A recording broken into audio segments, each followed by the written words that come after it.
Ay bakit daw parang baligtad ang ating Philippine flag na nakasabit din eh? Ay hindi parang. Baligtad sadyang. Red yung ano nakabaligtad. Diyos ko, ilang taon na kaya yan nakaganyan?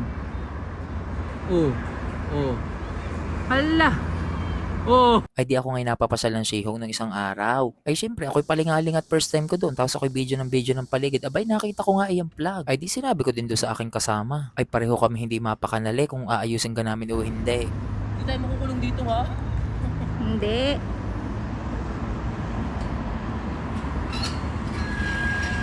Ay di arit pagkagaling nga namin ng pagkain tapos ang pagkatapos ng aming vlog ay di amin ang kinalasaring vlog at aayusin. Hindi namin alam kung gano'n nakatagal aring garne. Mali ang pagkakalagay, abay wala gan nakapansin din ng mga Pilipinong taga Shihong, kainaman na.